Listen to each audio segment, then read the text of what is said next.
अस्सलाम वालेकुम। मैं homeo doctor Mohammad Qasim Taimuri homeopathic clinic Haripur Pakistan से आपसे मुखातिब हूँ जी। आज हम बात करेंगे जी एसिड रिफ्लक्स के ऊपर। हार्टबर्न जो सीने के अंदर जलन होती है, एसिड रिफ्लक्स करता है, खुराक की नाली में जलन महसूस होती है, घबराहट महसूस होती है। इसके ऊपर बात करेंगे। इसकी जो पॉसिबल काजेज़ हैं वो कौन-कौन सी होती है और उनसे बचा कैसे जा सकता है। मेरी अल्हम्दुलिल्लाह हेलिकोबैक्टर एच pylori मैदे की इन्फेक्शन के ऊपर जो है माशाल्लाह से मैं 10 साल से बड़ी कामयाब प्रैक्टिस कर रहा हूँ। और मेरी क्लिनिक पे सबसे ज़्यादा पेशेंट्स होते हैं वो मैदे की इन्फेक्शंस के ही होते हैं। चाहे वो ऑनलाइन हो या कि क्लिनिक के पेशेंट्स हों। मोस्टली लोग जो होते हैं वो मैदे के अमराज से मुतल्लिक़ जो होते हैं वो मुझसे वो राब्ता करते हैं। तो बहुत एक कॉमन शिकायत होती है हर किसी की, डॉक्टर साहब मुझे जो है जी एसिड रिफ्लक्स करता है, मुझे सीने में जलन होती है, मुंह में पानी आता है, ठीक है जी, उसके साथ डकार, पेट का फूल जाना, ये सारी सिम्टम्स लेके आते हैं। तो मेरे हेलिकोबैक्टर एच pylori के ऊपर मैदे की इन्फेक्शन, मैदे कैंसर के ऊपर दीगर वीडियोस हैं, आप वो देख सकते हैं। तो हम बात करेंगे कि ये जो एसिड रिफ्लक्स करता है इसकी पॉसिबल काजेज़ क्या होती हैं, ठीक है? आप सब जानते हैं कि हमारा मदा जो है, जो हमारे यहाँ पे सेंटर में एक साइड पे मौजूद होता है, मैदे का काम है एक डाइजेस्टर के तौर पे काम करता है। जो कुछ भी आप खाते हैं उसको वो तोड़-फोड़ करके उसकी एब्ज़ॉर्प्शन वहाँ से आगे स्टार्ट होती है। तो अक्सर लोग जो हैं इसकी जो सबसे बड़ी काज़ है मैदे में तेज़ाबियत और एसिड रिफ्लक्स करने की, इसकी जो पॉसिबल जो फर्स्ट काज़ ये है कि हम जो खाना खा रहे होते हैं, ठीक है? वो हम बातें करते हुए खाते हैं और तेज़-तेज़ खाते हैं। खुद से नवाला लिया, ठीक है? 2-3 दफ़ा उसको चबाया, गड़म नीचे। खाना खाया, टीवी देख रहे हैं, आपको पता ही नहीं है आपने कितनी दफ़ा चबाया, एकदम नीचे। तो आपका मद जो है, वो जो आप बगैर चबाए हुए खुराक जो है, प्रॉपर तरीके से बगैर आपने उसको खाया नहीं है, प्रॉपर तरीके से उसको आपने चबाया नहीं है, आपके मैदे उसको आप ठोसते जा रहे हैं, ठोसते जा रहे हैं, ठोसते जा रहे हैं। तो उसको फिर डाइजेस्ट करने के लिए, उसकी तोड़-फोड़ के लिए मैदे को ज़्यादा ताकत, ज़्यादा एसिड रिलीज़ करना पड़ता है, ठीक है? तो ये एक बड़ी मेजर काज़ है आजकल हर किसी में, जो ये एक तेज़ाबियत का इशू आ जाता है, मैदे में तेज़ाबियत आ गई है, घबराहट हो गई है। तो ये चीज़ें हैं।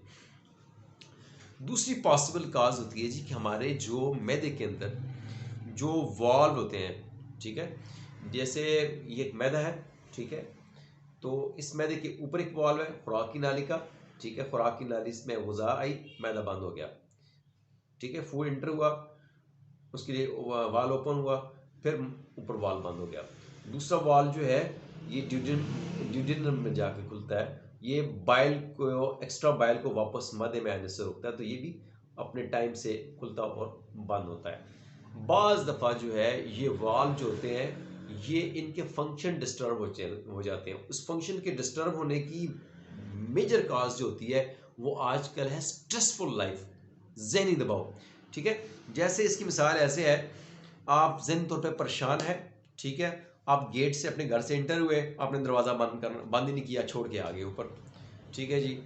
तो जो भी काम करते हैं वो आप इनकम्प्लीट, अधूरी छोड़ते जाते हैं कि आपकी ज़हन सेहत ठीक नहीं होती है, आप ज़हनी दबाव का शिकार होते हैं। कोई भी काम करेंगे तो वो अनकम्प्लीट होगा, उसमें एरर्स आएँगे, ठीक है?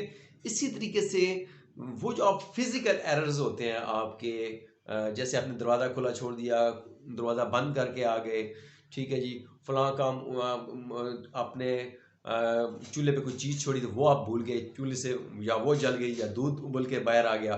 तो ज़हनी दबाव जो होता है वो आपके फिज़िकल फंक्शंस वो भी डिस्टर्ब करता है और आपकी मेंटल माइंड के दिमागी फंक्शन जो होते हैं दिमाग के, वो भी आपकी डिस्टर्ब करता है। वो कैसे डिस्टर्ब करता है कि ये जो वॉल्व्स होते हैं दो, ठीक है? ये इनको भी तो ब्रेन जो है कंट्रोल करता है ना, हमारा दिमाग कंट्रोल करता है इनको। तो जब आपका दिमाग जो है, आपका माइंड जो है स्ट्रेस है, दबाव का शिकार है, तो वो आपके फंक्शंस जो है, जो वक़्त पे वाल्व जो है खुलना चाहिए और बंद होना चाहिए, इसमें बेतरतीबी आ जाती है। वो बेवक़्त जो है वो खुल जाता है। जैसे ही वो खुलेगा बेवक़्त, तो वहाँ से मैदे से एसिड जो है वो ऊपर खुराक की नाली में चला जाएगा। जैसी खुराक की नाली में चला जाएगा तो खुराक की नाली हमारा जो है एसिडिक फूड जो है उसको बर्दाश्त नहीं कर सकती है, ठीक है। मैदा जो होता है इसमें तेजाबियत होती है, एसिड हाइड्रोक्लोरिक एसिड होता है, HCl होता है। तो ये जो है मैदे की खुराक में आपकी खुराक की नाली में जैसे ही जाएगा वहाँ पे खुराक की नाली को जला देगा, जलन का शिकार करेगा। यही वजह होती है जैसे ही हमें एसिड रिफ्लक्स होता है थोड़ा सा, तो हमें दिल के मुकाम पे घबराहट महसूस होती है, ऐसे लगता है जैसे दिल को कुछ होने वाला है, ठीक है। बाज़ लोग जो होते हैं फटाफट जाते हैं डॉक्टर के पास, ECG करवाते हैं, ECG में बिल्कुल सब कुछ ठीक होता है, टेस्ट करवाते हैं, उसमें कोई चीज़ नहीं आती है, हार्ट का कोई इशू नहीं होता है। फिर डॉक्टर क्या करता है, उनको स्ट्रेस की मेडिसिन देता है, स्ट्रेस को कंट्रोल करने की मेडिसिन देता है। तो आजकल वैसे भी जो लाइफस्टाइल है इसमें स्ट्रेस जो है आजकल की 90% डिजीज की जो है वो मेन रीजन है स्ट्रेस जो है, ज़हनी दबाव। तो इसकी स्ट्रेस के ऊपर हम इंशाल्लाह डिटेल से भी बात करेंगे, लेकिन यहाँ पे जो एसिड रिफ्लक्स है इसकी भी एक पॉसिबल काज जो होती है वो आपका स्ट्रेस होता है, आपकी एंजाइटी होती है। तो फिर आपको डॉक्टर जो होता है वो या तो एंजाइटी के लिए मेडिसिन देता है या आपको स्ट्रेस के लिए मेडिसिन देता है। तो आप जो है दो चीज़ों आपने, एक तो आपने स्ट्रेस मैनेजमेंट करनी है, दूसरा आपने जो भी आपने खाना खाना है उसको आपने ध्यान से खाएं, ठीक है। जैसे हमारे अल्लाह ने 32 दांत दिए ना, अल्लाह ने आपको 32 टीथ है आपके, तो जो आप नवाला लें उसको 32 दफा चबाएं, 32 दफा उसको चबा के आप छोटे छोटे छोटे करके आप फिर उसको मैदे में लेके जाएं। तो आपके मैदे को कम मेहनत करनी पड़ेगी, आपके मैदे को कम एसिड जो है वो उसमें इंजेक्ट करना पड़ेगा खुराक के अंदर, उसको डाइजेस्ट करने के लिए, एब्जॉर्प्शन के लिए, उसको तैयार करने के लिए। तो आप जब उसको चबा के खूब चबा के उसको खाएंगे तो मैदा जो है रिलैक्स रहेगा आपका, ठीक है जी। एक चीज़ स्ट्रेस मैनेजमेंट, दूसरी चीज़ खाना खूब आपने चबा के खाना है, तीसरी चीज़ कि आपके खाने के औकात जो है वो ठीक होना चाहिए, ठीक है। ये नहीं है कि आप ब्रेकफास्ट कर रहे हैं वो लंच के टाइम कर रहे हैं, लंच आप डिनर के टाइम पे कर रहे हैं, तो डिनर आप जो है रात को 12 बजे कर रहे हैं।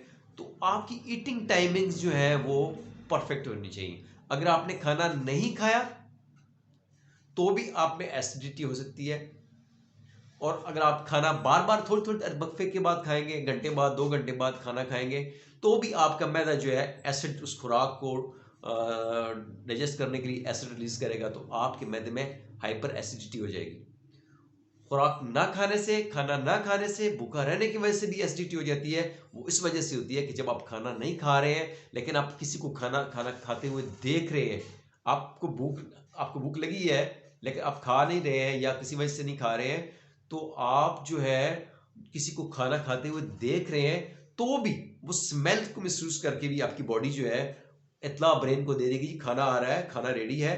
तो मैदा फटाफट जो है जूसेस तैयार करना शुरू कर देगा आपके उस प्रोसेस के लिए। तो खाना किसी को खाते हुए देखना भी जो होता है, आप थोड़ा सा उसको खा लें, किसी को खाते हुए देखने की वजह से भी आपकी जो एसिडिटी ज़्यादा हो सकती है। तो तीसरी वजह यह है कि आपने अपने खाने के टाइमिंग्स में तवाज़न लेके आना है। कम से कम 3 घंटे बाद कुछ आप खाना चाहिए आपको, ऐसा नहीं है घंटे बाद 2 घंटे बाद आप खाते रहे। तो उसके बाद 6 घंटे बाद तो आपने कुछ ना कुछ खाना ही होता है। बहुत लंबा टाइम खाना ना खाने से भी आपके मैदे का मसाइल होते हैं, और बार बार ओवर ईटिंग करने से भी आपको मैदे के मसाइल होते हैं। तो अगर आप चाहते हैं आपको एसिड रिफ्लक्स के इश्यूज ना हो तो आप जो है खाने को खूब चबा के खाएं, स्ट्रेस मैनेजमेंट करें, ठीक है, खाने के टाइम का ख्याल करें।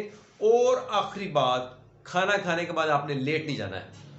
खाना खाने के बाद आपने लेटना नहीं है, थोड़ी बहुत आपकी फिजिकल एक्टिविटी, थोड़ी सी वॉक आपकी होनी चाहिए। तो खाना खाने के बाद आप थोड़ी सी वॉक करें, थोड़ी सी चहलकदमी करें, तो ये आपकी हेल्थ के लिए और ज़्यादा अच्छा रहेगा इंशाल्लाह। फिर आपसे बात होगी इंशाल्लाह। टेक केयर, अल्लाह हाफिज़।